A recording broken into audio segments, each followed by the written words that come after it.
আসসালামু আলাইকুম।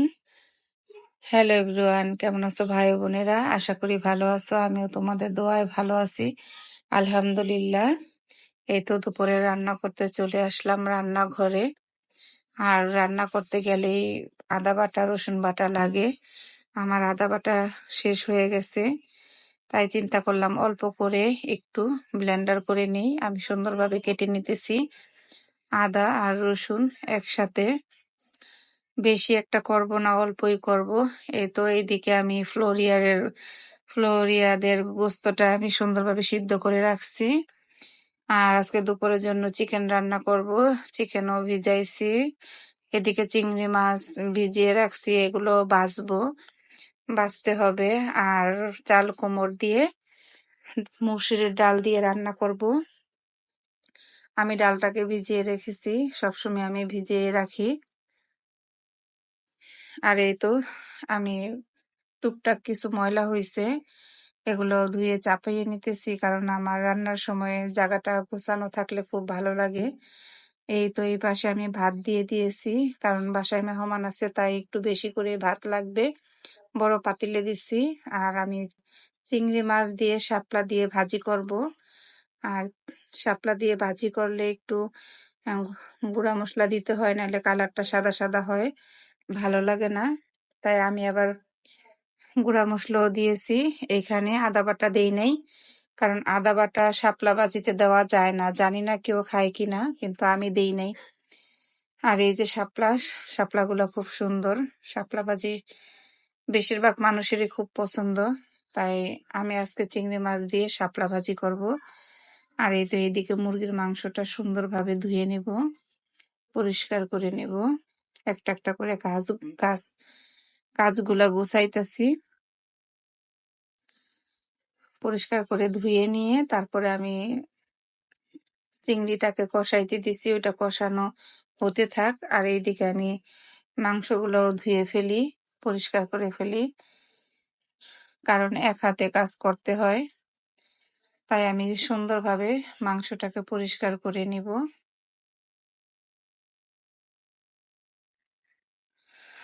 গুছিয়ে কাজ করলে খুব ভালো লাগে, কারণ অগোছানো কাজকর্ম একেবারে এলোমেলো লাগে। তারপরও আজকে আমি সবকিছু একবারে ধুতে পারি নাই। এই তো এদিকে চিংড়ি মাছটাও আমার কষানো হয়ে গেছে। এখন আমি শাপলাগুলা দিয়ে দিব। চিংড়ি মাছ দিয়ে শাপলা ভাজি খারাপ লাগে না, ভালোই লাগে। আর শাপলা আমাদের খুব পছন্দ, আমার পুরা ফ্যামিলি শাপলা খুব পছন্দ করে। শাপলা ভাজিটাও করে নিতেছি।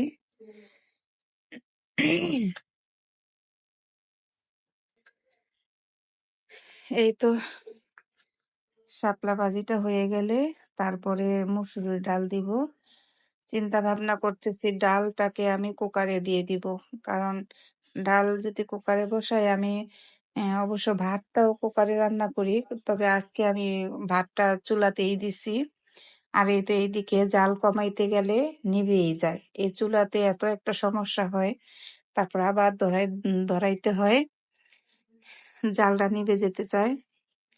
এই তো শাপলা ভাজি হইতেছে, কারণ আমি এই কড়াইতে কম দেখা যায়, কারণ আমার এই কড়াইটা মাশাল্লাহ অনেকটা বড়। আর আমি সবসময় একটু বড় কড়াইতে রান্না করার কারণ হচ্ছে এইটা, যে চারোপাশে যে ছিটে ছিটে পড়ে চুলার মধ্যে, যে ছিটে না পড়ে, চুলা যে নষ্ট না হয়, এই কারণে আমি সবসময় একটা বড় কড়াইতে রান্না করি। বড় কড়াইতে রান্না করে ঢেলে রাখি, আর আমি সবকিছু ওই কড়াইতেই রান্না করি। এই তো এইদিকে আমি কুকারে দিয়ে দিয়েছিলাম ডাল, আর চাল কুমড় দিয়ে ডাল দিয়ে, আর এটাকে আমি এখন বাগার দিব। আজকে কষাইয়া দিই নাই, আমি দুই ভাবেই খাই, কারণ একটা রান্না অনেক ভাবেই করা যায়। তাই আমি এটা সুন্দরভাবে রসুন দিয়ে শুকনা মরিচ দিয়ে আর একটু পেঁয়াজ দিছি সাথে, তারপরে এই যে ভেজে তারপরে বাগার দিয়ে দিলাম। মাশাল্লাহ খুব স্বাদ হইব, দেখতেই বোঝা যাচ্ছে কালারটা খুব সুন্দর হয়েছে। লবণ দেখছি সুস্বাদু হয়েছে, খারাপ না, ভালোই। এদিকে আমি এখন চিকেন রান্না করব। চিকেনটাও দিয়ে দিলাম চুলার মধ্যে। পেঁয়াজটা ভাজা হয়ে গেলে আমি আদা বাটাটা দিয়ে দিব। এই তো আমার পেঁয়াজ ভাজা হইতেছে, লবণ দিব। লবণটা দিয়ে দিলে অবশ্য ভালো হয়, পেঁয়াজটা সুন্দর নরম হয়ে গলে যায়। আর এই তো এইদিকে আজকে তো আমার বাসায় কাজের মেয়েটা আসে নাই, তাই আমার ভাইয়ের বই ঘর ঝাড়ু দিয়ে দিতেছে।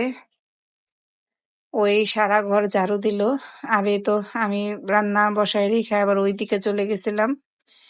আদা বাটাটা দিয়ে দিব,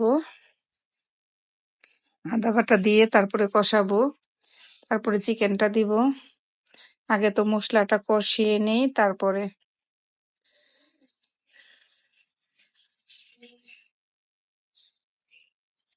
এই তো আমি এখন পানি দিয়ে দিলাম, নাহলে মশলাটা পুড়ে যাবে। আর এই বড় কড়াইতে একটু বেশি রান্না করলেও মানে কম কম লাগে, কড়াইয়ের সাইজটা খুবই বড়। অনেকে ভাবতে পারো যে এত অল্প তরকারি রান্না করে, না আমি তরকারিটা বেশি রান্না করি, তারপরেও এটা ভরে রান্না করি না, তাহলে আবার শেষ করা যাবে না। এই তো এইদিকে আমার ভাতিজা খেলা করতেছে, ও অসুস্থ। সবাই তোমরা দোয়া করবা যে ও সুস্থ হয়ে যায়। ওর প্রতিদিন একটা করে অ্যান্টিবায়োটিক ইনজেকশন লাগে, বাসায় এসে দিয়ে যায়, নার্স চলে আসে।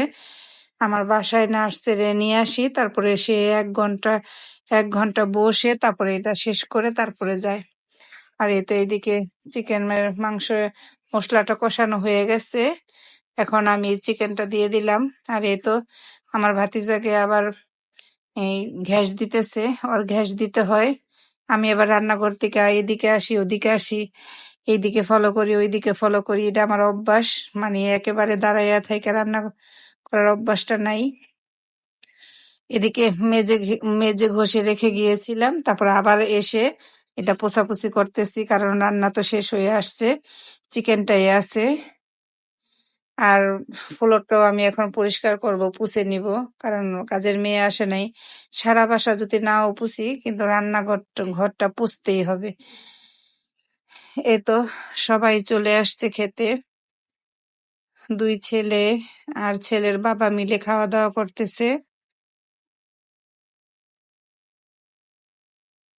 তারা খাওয়ার পরে আবার আমার ভাতিজাকে, আমার ভাইয়ের ছেলেকে খাওয়াইতেছে ওই রুমে আমার ভাইয়ের বউ। ওকে খাওয়ানো হলে তারপরে আমরা বসবো। এইদিকে ওরা খেয়ে যাক, 3 জনে খাইতেছে। আর এই তো দিন শেষে বিকেল হলো, বিকেলের শেষে সন্ধ্যা হলো। এখন সন্ধ্যার দিকে নাস্তা কি খাবো আজকে চিন্তা করলাম। আমার ভাইয়ের বউ আবার ফুচকা পছন্দ করে, তাই আর আব্বু ফুচকা এনে দিছে। ওই আবার সুন্দরভাবে এগুলা একসাথে ভরলো, তারপরে একসাথে বসে সবাই মিলে খাবো। ফুচকাটা সবাই পছন্দ করে, খুবই ভালো লাগে ফুচকা খেতে। এটা সন্ধ্যার নাস্তা, বিকেলের না অবশ্য। মাগরিবের আজান দেওয়ার পরে নামাজের শেষে এই ফুচকা খেতে বসলাম। সবাই মিলেমিশে একসাথে ফুচকা খাইতেছি। এটা আমার বাচ্চারা খাইতেছে, আমার মা খাইতেছে, প্লেটে নিছে। মুরব্বী মানুষ, বুঝতেই তো পারছেন, তারে প্লেটেই দিছি। আর এইদিকে ওই যে আমার ভাতিজা মোবাইল দেখতেছে, আর আমার ভাইয়ের বউ আর আমরা সবাই মিলে একসাথে খাইতেছি। একসাথে খাওয়ার মজাটাই আলাদা, খুব ভাল লাগে সবাই একসাথে থাকলে। এই তো যখন আমার বাসার থেকে মেহমান চইলা যায়, তখন আমার এত খারাপ লাগে, কারণ আমি একদম একা হয়ে যাই। এই তো ফুচকা খাওয়ার পরে আবার আমরা আম খাইতেছি। আমও ছিল বাসায়, আম নিয়ে আসছে, তাই আমরা বসে আমও খাইতেছি। আমটা 2 কালার হয়েছে, একটা একটু সাদা, একটা একটু গাঢ় কালার। গাঢ় কালারটা একটু মিষ্টি বেশি। অবশ্যই এই আমগুলা খুব ভাল লাগে, অনেকই ভালো লাগে, মজা লাগে অনেক। এই তো সবাই খাওয়া নিয়ে ব্যস্ত। ভাই ও বোনেরা, আমার এই ভিডিওটি যদি তোমাদের ভালো লেগে থাকে, আমার পরিবারের সবাইকে যদি তোমার ভালো লেগে থাকে, অবশ্যই তোমরা আমাদের আমাকে সাপোর্ট করবা। অবশ্যই লাইক, কমেন্ট, শেয়ার করবা, সাবস্ক্রাইব করবা। এই তো আমার ভাতিজা আম খাইতেছে। এতটু মানুষ কি ভাবে কাঁটা চামচ দিয়ে খায়, দেখতে খুব ভাল লাগে। পাকামো করে খুব। ওর সাথে সাথে আমার ছোট ছেলেও দুষ্টুমি করতেছে। বাচ্চারা তো এমনই দুষ্টুমি করলে খুবই ভালো লাগে। আজকের মতো এই পর্যন্ত। আল্লাহ হাফেজ।